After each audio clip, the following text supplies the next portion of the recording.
To the channel, thank you for joining me, Reverend Dr. Jason W. Morrison, theologist. Bit of a Bible study for you as we'll just let this bus go past. In Jesus was life, 1 John 4, John 1 verse 4, John 1 verse 4. In him was life, and the life was the light of men. And the light shines in the darkness, and the darkness did not comprehend it. The darkness did not comprehend the light. That's a pretty tragic scripture. When light's shining on the darkness, and the darkness cannot comprehend it. Now this has happened, I've seen this happen so many times. I've watched people start to heal, start to recover, start to restore, only to be pulled back by minions and gremlins and deceptions and lies. I've watched them grow and start to heal under the presence. But as I've said before, the darkness, our sinful nature, the powers and principalities that work against us, they're going to rob you of your relationship if they can. They're going to steal out of your hand the one that you love. They're going to turn that person away from you one way or another, or you away from them. And too many times I've seen the light shining in the darkness, right into the darkness, right into the brokenness, the hurt, the pain, the troubled heart of that person. I've seen it shine, I've seen it change and transform, begin to heal, only to watch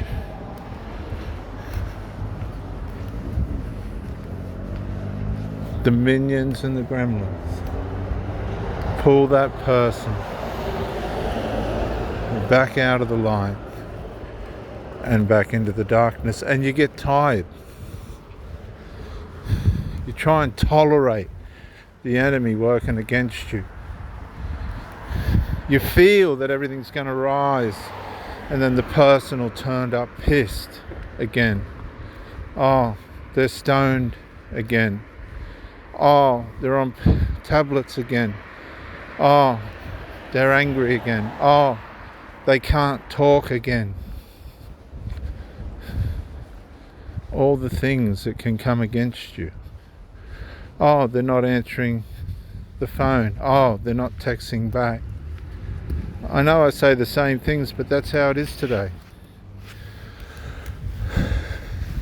These are the small signs that show that the attention's not there, that the character isn't being polished, that negligence is having its way. And we try and label these things with clinical names, but it's just the old man, the sinful nature, and the help of the powers and principalities of darkness wearing away at the soul of that person, trying to destroy them. And by trying to destroy them and taking them away from you, they're trying to destroy you, because if you think back to the garden, Satan didn't go for the man. He had no power over the man. He had to use the people around the man to try and destroy the man. And so many men since have been destroyed exactly the same way. Indirectly, triangulated, undermined, infiltrated by outside influences and trouble and antagonisms. People who are conceited and jealous and unable to find their way out of the darkness themselves. They see the light shining and it upsets them and disrupts them, and they go for the one that you love, trying to bring upset and darkness to them, and usually they succeed. This is the hard part about it. somehow they manage to succeed. And as you see the darkness descending on the relationship, your partner comes home drunk again, or you catch them hiding out the back with a smaller bottle. They're hiding it in the garden where they think you can't find it, but you're watching them through the kitchen window, deceiving themselves and trying to deceive you, pretending there's no problem, and they come inside and you can smell it on their breath, and you can see where they've spilt the mouth freshener, and then they're useless in the bedroom. They've burnt, be it a man or the nitric oxide, out of their mouth where it's created, and they can't perform. It's one thing leading to another, one disappointment after another, after another, after another. And they mix medication with the alcohol, and then they mix weed with the alcohol and the medication, and there's confusion and disappointment and regret,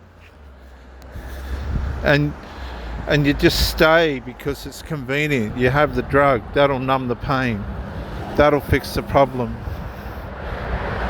and you become one with the drug, one with the alcohol, one with the pills, because there's no satisfaction there. That's gone. You're just there, you're just existing. You turn to the kids and make them surrogate partners, and you begin to destroy them to satisfy your own emptiness. And the light's trying to shine, but it's like a light that hasn't been connected properly. It's just flickering. It's just flickering on and off, on and off. And the darkness becomes light and goes back to darkness, and you start to think there's got to be a way out. There has to be a way out. But you're too busy running after everybody else. You've made them dependent on you so that you don't end up on your own, and then you become ill and you're just there on your own. You realize all of a sudden that you're just supplying minions and gremlins that really don't give a damn about the reality of the responsibilities to keep the place running. There's no license, there's no way of getting the shopping there efficiently, and you're sick. You're really sick. Your lifestyle's made you sick. There's no booze in the fridge. There's no grass in the cupboard. The bong's made you ill. You've taken all the tablets, and you're starting to blame God. You're starting to blame your partner for their negligence. But that's what you got into. You knew you were getting into this when you met this person. You knew they were an addict. You knew they were an alcoholic. You knew what they were going to do to you. You knew they were going to let you down. But you needed that as an excuse so that when you got to the devalue stage, you could discard them like it was all meant to be. You've become one who self-prophesies the end and knows it'll happen just by way of behaviour. You don't have to do anything. The other person will do it for you, and you'll get your independence back. You get a free ride. But you forgot one principle. Time. You're decomposing from the inside out. You can't hold your countenance as well anymore. People are starting to notice something's wrong here.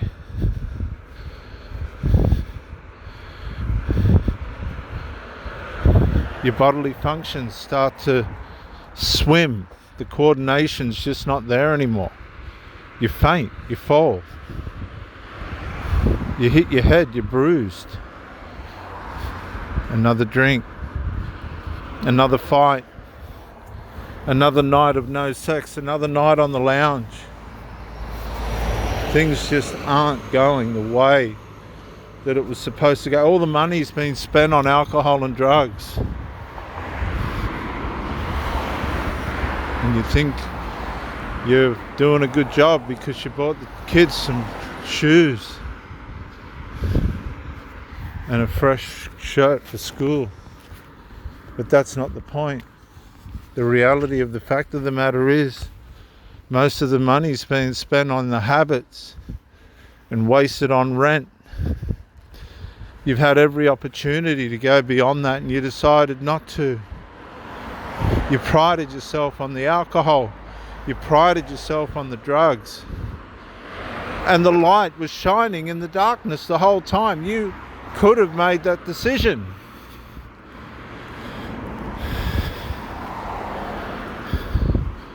And then, after decades, finally, it all falls apart. The game's over. But, and this was a turning point. This was an opportunity for you to find your way out. But you liked the drugs. You liked the alcohol. The pain didn't matter. It became your attachment. You wanted it to destroy you. You wanted to decompose. You liked the feeling. You didn't have to be responsible or accountable. Nobody tried to make you responsible or accountable in the marriage, in the relationship.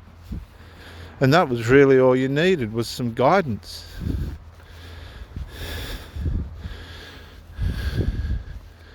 But responsibility and accountability wasn't as important as the habits, as the $300 carton of cigarettes, and whatever the alcohol and drugs cost. We'll find a way, we'll get it. And on a Friday, everyone had come in celebrating the new supply. Health was forgotten. Integrity and moral were forgotten. Depravity was well in by now. Minds were in a state of no return. Psychosis was setting into the thinking. All sorts of immoral and indecent behaviours going on.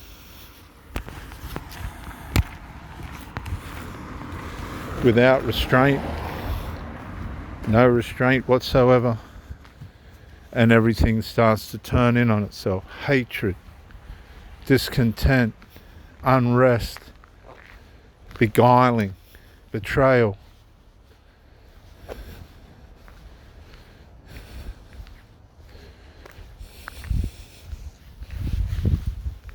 Hello. And it's all caving in fast. You start looking out of inside the relationship. It's not the first time and it won't be the last. You don't know how to deal with anything anyway, so you may as well. And you end up back where you started, on your own. Only this time you're more damaged. You're more broken. You're more tainted. You're much older. And time's starting to run out. And so what do? You turn out the light. You stay in the darkness where you feel safe.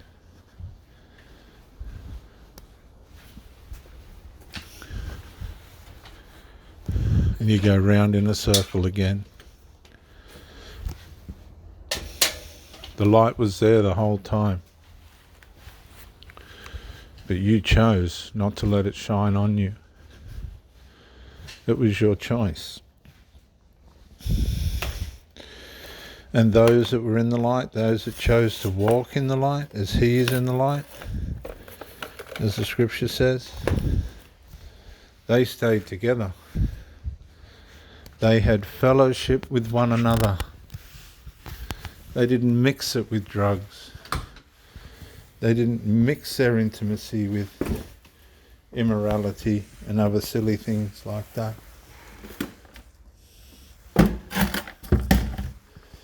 As the cockroach dies. I got it.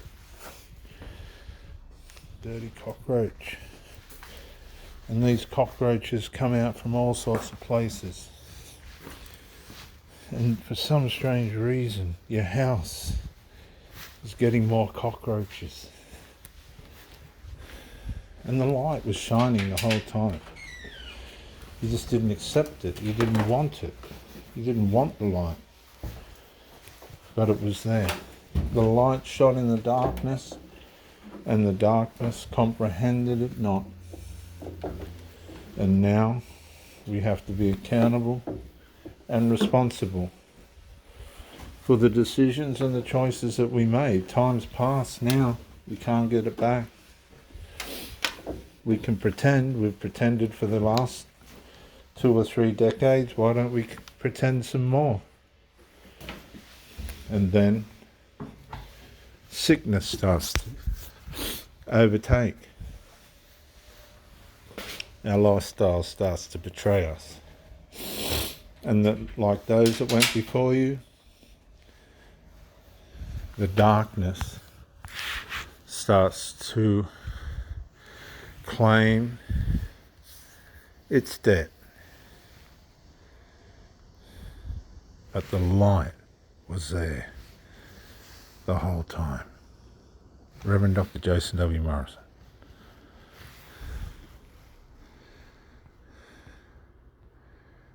He was in the beginning with God. All things were made through Christ. And without Jesus, nothing was made that was made. In Jesus Christ was life. And the life was the light of people. And the light shines in the darkness. It shines in the darkness.